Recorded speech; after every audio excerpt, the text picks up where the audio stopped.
మన దేశంలోని 70% మంది ప్రజలు వ్యవసాయంపై ఆధారపడి జీవిస్తున్నారు. రైతులు పండించిన పంట ధాన్యాలను వర్షం నుంచి తడవకుండా కాపాడుకోవడానికి ఎన్నో రకాలుగా ఇబ్బందులకు గురవుతున్నారు. రైతులు పండించిన పంట ధాన్యంను మద్దతు ధర లేకపోవడం ద్వారా మరియు నిల్వ ఉంచుకోవడానికి స్థలం లేకపోవడం ద్వారా వాటిని తక్కువ ధరకు అమ్మేస్తున్నారు. దానివల్ల రైతుకు వ్యవసాయం నష్టాన్ని మిగుల్చుతుంది. ముఖ్యంగా రైతులు పండించిన పంటను రోడ్ల మీద ఆరబెడుతున్నారు. దానివల్ల ప్రయాణికులకు రాకపోకలకు ఇబ్బందిగా ఉంటుంది మరియు అనేక మంది మరణిస్తున్నారు. దానిని అరికట్టడం కోసం మేము రూపొందించిన project portable seed storage and dryer. దీనిని ఏర్పాటు చేసుకుంటే దీనిని మన పంట పొలాల్లో ఏర్పాటు చేసుకోవచ్చు. ఒక అడుగుకు ఒక అరను నిర్మించుకుంటాము. ఈ అరలకు చక్రాలు కూడా నిర్మించబడి ఉంటాయి. మనం ఈజీగా మూయవచ్చు మరియు తెరవవచ్చు. దీనిలో ఇవి అరలుగా నిర్మించబడి ఉంటాయి కాబట్టి అనేక రకాల పంట ధాన్యములను ఆరబెట్టవచ్చు.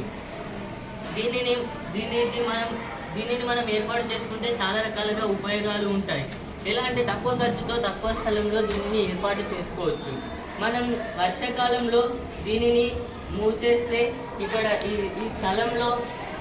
స్థలంలో మనకు పంటలను పండించవచ్చు. దీనిని మనం మళ్ళీ పంటను కోసిన తర్వాత దీనిని తెచ్చినప్పుడు మనం ఇందులో పంట ధాన్యాన్ని ఆరబెట్టవచ్చు. మళ్ళీ వర్షం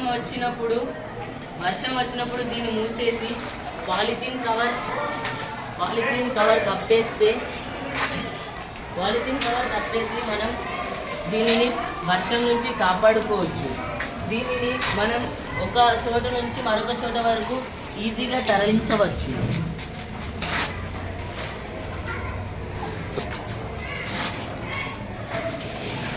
ప్రభుత్వం ఈ యంత్రానికి సబ్సిడీ రుణాలను అందించాలి మరియు ఈ యంత్రం వల్ల ఉపయోగాలను ప్రజలకు అందరికీ అవగాహన కల్పించాలి. వ్యవసాయ అధికారులు ఈ యంత్రం వాడే విధంగా ప్రోత్సహించాలి. ఈ యంత్రం వల్ల ఏమి ఉపయోగాలు ఉంటాయో అందరికీ చెప్పిన తర్వాత ఈ యంత్రం కేంద్రాలను ఏర్పాటు చేయాలి. ఈ యంత్రాలను మనం ఉపయోగించడం ద్వారా ముఖ్యంగా రోడ్డు ప్రమాదాలను నివారించవచ్చు. అనేక మంది ప్రాణాలను మనం కాపాడిన వారం అవుతాము. కాబట్టి రైతే మన దేశానికి వెన్నెముక. కాబట్టి మన అన్నదాత. మేము ఈ యంత్రాన్ని తయారు చేసినాం కాబట్టి అందరూ వినియోగిస్తారని మేము ఆశిస్తున్నాము. Thank you.